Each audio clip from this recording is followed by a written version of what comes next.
माँ पिताजी ने बड़े शौक से मेरा नाम रखा राजकुमार पोद्दार। राजकुमार पोद्दार। तो राजकुमार पोद्दार जी से मेरी जान पहचान जो है हथुआ हॉस्टल के ज़माने से, बिल्कुल। ऑलमोस्ट 40 ईयर्स, 35 to 40 ईयर्स हैं। Yes yes yes. और तब बिहार में कॉमर्स का एक ही कॉलेज था, वो है था वाणिज्य महाविद्यालय। कॉमर्स या तो मारवाड़ीज पढ़ते थे या भूमियार्स पढ़ते थे, या जो सन माइकल से पास आउट होकर आते थे बच्चे, उनका मतलब उनका शौक होता था कॉमर्स पढ़ने का। अदरवाइज़ भारत में गुजरात एक स्टेट था जहाँ कॉमर्स का प्रचलन था। अदरवाइज़ बहुत से स्टेट्स में कॉमर्स लोग नहीं पढ़ते थे, लेकिन बिहार में कॉमर्स जो है पढ़ने के लिए लोग वाणिज्य महाविद्यालय या पटना यूनिवर्सिटी का कॉमर्स डिपार्टमेंट में आते थे, जिसमें दो बड़ी हस्तियां थीं। एक थे पीएन शर्मा जो वहाँ के प्रिंसिपल थे, और एक थे एलएन नड्डा जिनके बेटे हैं जेपी नड्डा। सो ये दो लोगों के बीच में राजकुमार पोद्दार साहब रहे, और हमारा आना जाना हथुआ हॉस्टल में था, इसलिए सर से भी ताल्लुकात रहे, अच्छे ताल्लुकात रहे। We went to picnic also to Rajgir long back, you remember. एक एक चीज़ मुझे याद है, और मैं यहाँ पर दो बातें बताना चाहूँगा, और मैं अपने बच्चों से भी ये शेयर करता हूँ कि मैं पढ़ने में ठीक ठाक था, और मैं अपने ज़िला में सेकंड टॉपर था। तो हमारे घर के सब लोग, अमूमन ऐसा आज भी होता है कि बच्चा अगर पढ़ने में थोड़ा अच्छा है तो डॉक्टर या इंजीनियर बनना है। मैं आपको बताऊं कि मैं भी अपने गांव से चल कर के आया। पटना में हमारे बड़े भाई साहब उस समय पटना लॉ कॉलेज के प्रिंसिपल थे, तो सब लोग की राय यही थी कि साइंस कॉलेज में एडमिशन कराना है, या तो इंजीनियर या डॉक्टर जो भी बनना है, आपको इसी दो रास्ते में से एक ऑप्ट करना है। लेकिन कहीं ना कहीं मन के कोने में, और आज अगर ऐसा कुछ होता है तो लोग को हंसी आती है, बट मैं क्रिकेट का बड़ा अच्छा प्लेयर अपने आप को उस समय मानता था, विदाउट एनी गाइडेंस। बहुत अच्छा बॉलिंग करता था और बैटिंग भी ठीक ठाक कर लेता था। जब मैं पटना आया तो मुझे पता चला कि ये वाणिज्य महाविद्यालय एक ऐसा कॉलेज है जहाँ पे क्रिकेटर अच्छे हैं और क्रिकेट खेलने का माहौल अच्छा है। डिस्पाइट कि मैंने साइंस कॉलेज में पेरेंट्स को खुश करने के लिए एडमिशन ले लिया, लेकिन उन लोगों को अंधेरे में रख करके चुपके से मैंने फिर वाणिज्य महाविद्यालय में एडमिशन लिया। केवल क्रिकेट मुझे खेलना है। पता नहीं मेरा डेस्टिनी जो है नॉटर डेम एकेडमी या एलन मिश्रा ऐसे कॉलेज में लाने के लिए ये, या मुझे डॉक्टर या इंजीनियर नहीं बनना था उसके लिए। लेकिन मैं ये मानता हूँ कि क्रिकेट उस ज़माने में जो भी हमारे पेरेंट्स थे उन लोगों के लिए बहुत ज़्यादा ये वैल्यू वाला चीज़ नहीं था। मैं खेलने भी जाता था तो पेरेंट्स को बिना बताए हुए, कभी अगर मान लीजिए कुछ रन बना देता था और अखबार में कल, चूँकि उस समय क्या था 25-30 रन बनाइए तो अखबार में फ़ोटो आ जाता था, तो डरता था कि कल हमारे पेरेंट्स अगर उस फ़ोटो को देखेंगे तो मार लगेगी, या फिर हमसे पूछा जाएगा कि ये तुम पढ़ने के लिए आए हो या क्रिकेट खेलने के लिए। चूँकि क्रिकेट खेलना और नाटक करना मेरे दो चीज़ का मैं बहुत ही शौकीन रहा।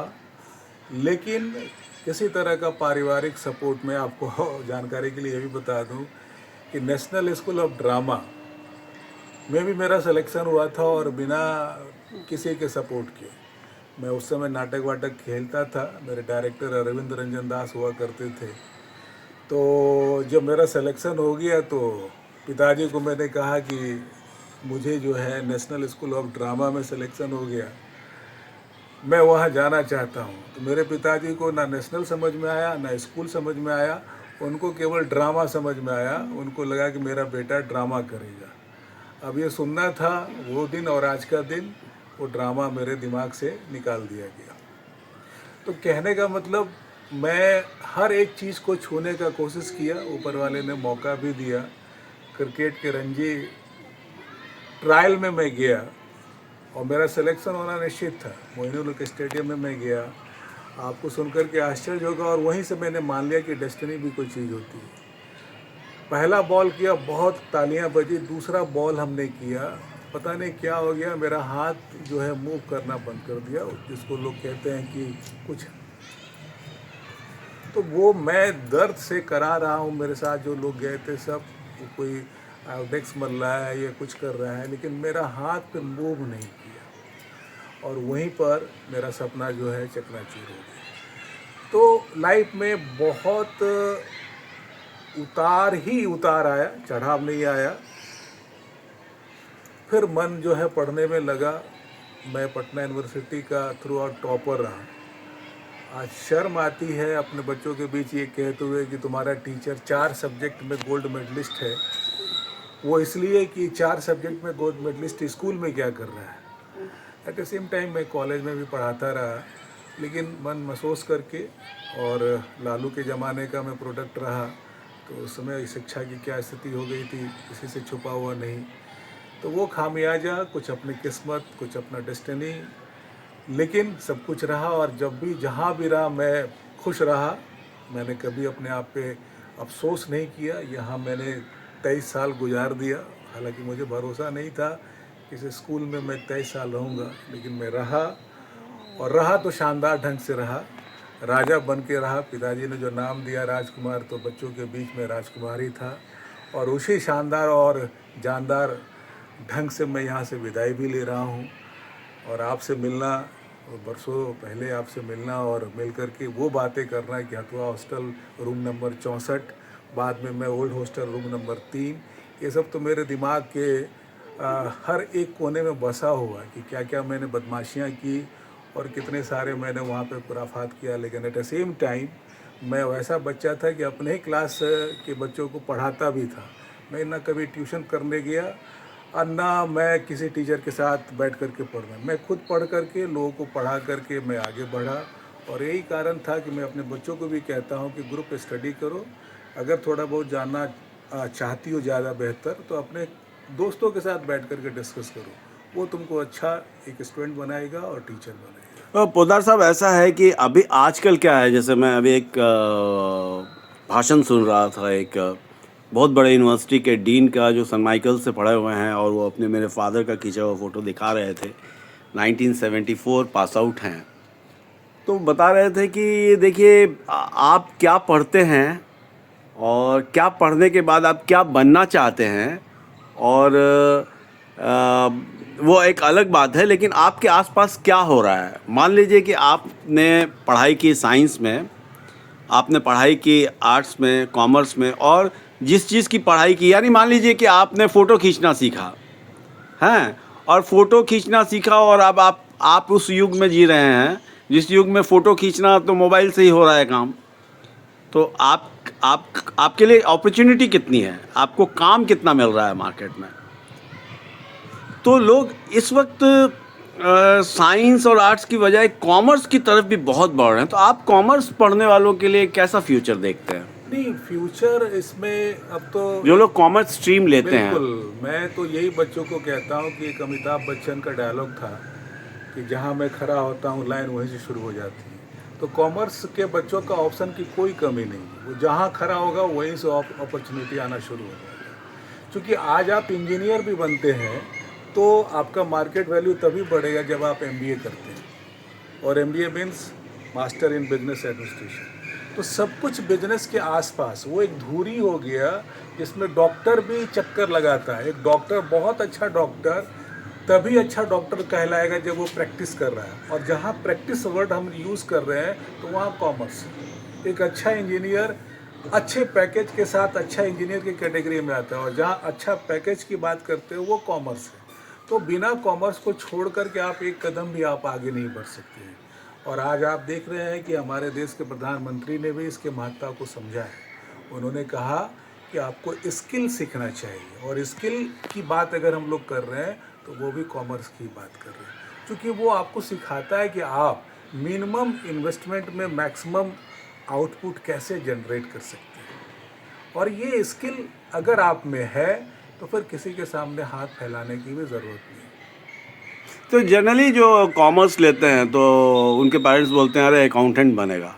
आप क्या कहेंगे इसको, कैसे आप यही तो डिस्क्राइब करेंगे? माइंडसेट है ना। इसी माइंडसेट को तोड़ने के लिए आज लोगों ने अपने बैरियर को तो खुद ही तोड़ा है ना। जब मैं यहाँ पटना में जब मैं आया था तो एक आध दो स्कूल में कॉमर्स की पढ़ाई होती थी। आज ऐसा कोई एक स्कूल बताइए जहाँ कॉमर्स की पढ़ाई नहीं हो रही है, और एक ऐसा स्कूल ढूंढिए जहाँ के बच्चे कॉमर्स पढ़ने के बाद जो है अच्छा नहीं कर रहे हैं। सारे फील्ड में बच्चे अच्छा कर रहे हैं, लेकिन मैं दावे के साथ ये कह सकता हूँ कि जितना अपॉर्चुनिटी कॉमर्स के बच्चों को मिल सकता है और मिल रहा है, वो साइंस और आर्ट्स वाले बच्चों का एक लिमिटेशन है। भले लोग हमसे थोड़ा इस बात से इत्तेफाक ना रखते हों, लेकिन मेरे इस इतने सालों में पढ़ाए हुए बच्चे दुनिया के किस कोने में नहीं हैं और दुनिया के किस डिपार्टमेंट में काम नहीं कर रहा है। हमारे बच्चे आज वर्ल्ड बैंक में हैं, इंटरनेशनल मॉनेटरी फंड में हैं, और हज़ारों लोग चार्टर अकाउंटेंट हैं। और चार्टर अकाउंटेंट आज के देश के लिए कितना ज़रूरत का चीज़ हो गया है, आप किसी बिजनेसमैन से जाके पूछिए। वो सारा कॉम्प्लिकेशन जो है मिनटों में वो दूर कर देता है। जिस तरह से एक डॉक्टर मिनटों में ये पता कर लेता है कि बीमारी कहाँ है, लेकिन उसके लिए भी उस डॉक्टर को एक दूसरे डॉक्टर के ऊपर डिपेंड रहना पड़ता है। लेकिन कॉमर्स एक ऐसा विधा है कि जहाँ पे अगर आप चार्टर अकाउंटेंट बन जाते हैं तो आपको किसी पे डिपेंड रहने की ज़रूरत नहीं है, बल्कि पूरा वर्ल्ड, पूरा दुनिया, पूरा बिजनेस आप पे डिपेंड करता है। आप राह बताते हैं कि कब, कहाँ और क्या करना है। तो इस वजह से इसको लिमिट करना, हाँ, ये बिहारी थोड़ी मानसिकता है, समझदारी की अभी भी कमी है।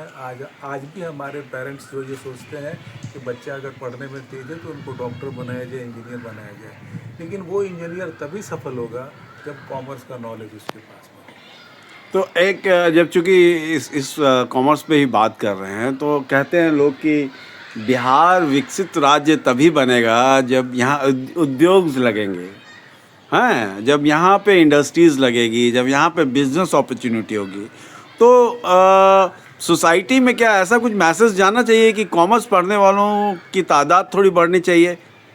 सर, बढ़ गई है, बढ़ नहीं, गई। कैसे आप फैसिनेट करेंगे उन बच्चों को बिल्कुल। जो 9th-10th में है, और उनको आप प्रेरित करना चाहेंगे कि आप कॉमर्स पढ़िए, आप IITian बनने से अच्छा है, आप एक डॉक्टर बनने से अच्छा है कि आप अगर कॉमर्स लेते हैं तो आपको ये अपॉर्चुनिटी है। आप कैसे बताएंगे? बड़ा अच्छा सवाल आपने किया है, और इस सवाल का जवाब स्कूल मैनेजमेंट को देना चाहिए। पेरेंट्स तो बाद में आता है। मैं आपको बताऊं, कॉमर्स का सब्जेक्ट 9-10 में भी है, लेकिन बहुत कम ऐसे स्कूल हैं जो 9-10 में बच्चों को ये बताते हैं कि कॉमर्स भी एक सब्जेक्ट है। क्योंकि वहाँ भी कॉमर्स का मार्केटिंग, बाज़ार में जो कोचिंग इंस्टीट्यूट वाले हैं, वो वहाँ पर साइंस को इस तरह से पैकेजिंग कर रहे हैं कि एक सब्जेक्ट फिजिक्स, केमिस्ट्री, अगर मैथ पढ़ना है तो लाखों रुपए खर्च वहाँ उस इंस्टीट्यूट में बच्चे कर रहे हैं। लेकिन वहीं पर अगर अकाउंटेंसी पढ़ना है, इकोनॉमिक्स पढ़ना है, तो लोग 1000 रुपया खर्च करने में भी परेशान हो जाते हैं। ये मार्केटिंग वहाँ पे भी जो है ज़बरदस्त फैला हुआ है। कोटा में लाखों बच्चे जाते हैं, कितना लोग इंजीनियर बन के लौटते हैं, ज़रा उसका पता करिए ना।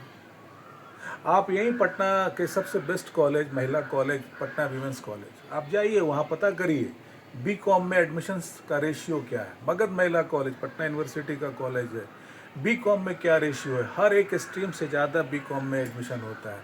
और वो बच्चे कौन से होते हैं? जो साइंस में फेल करने वाले बच्चे होते हैं, जो डॉक्टर और इंजीनियर नहीं बनते हैं। वो ISC करने वाले, PCB और PCM लेने वाले सब BCom करते हैं और बाद में मैनेजमेंट की राह पकड़ते हैं।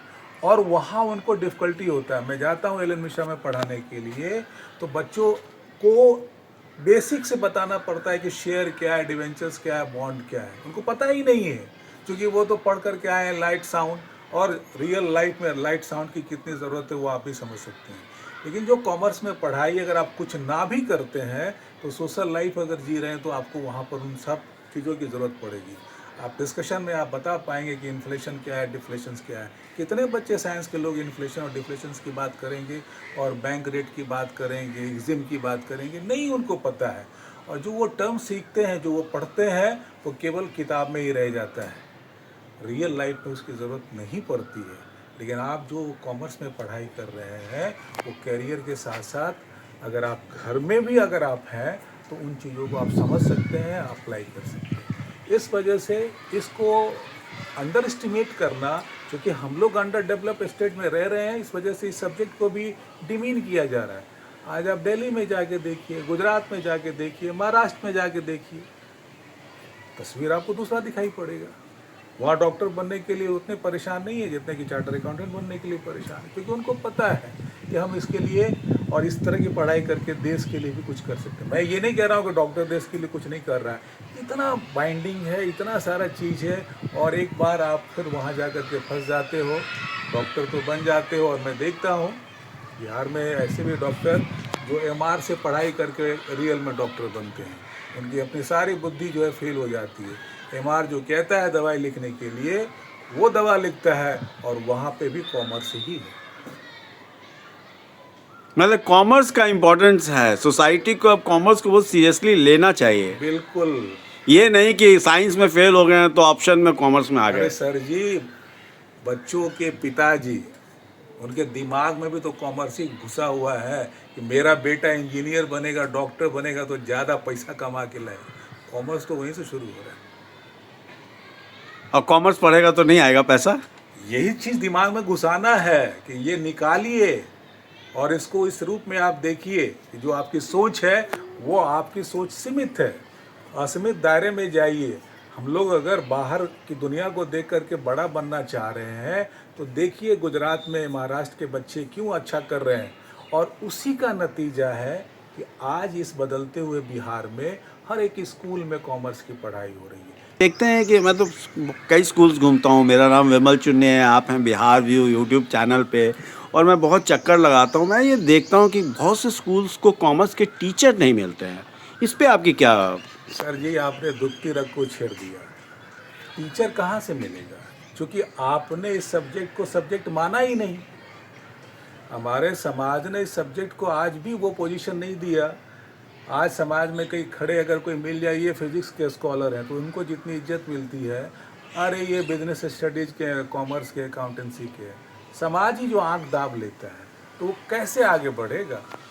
लेकिन मैं आज आपके सामने खड़ा होकर के दावे के साथ कह रहा हूँ कि अगर आपने सच्चे ढंग से अगर पढ़ाई की है तो फिर आप किसी से कम नहीं हैं। और टीचर की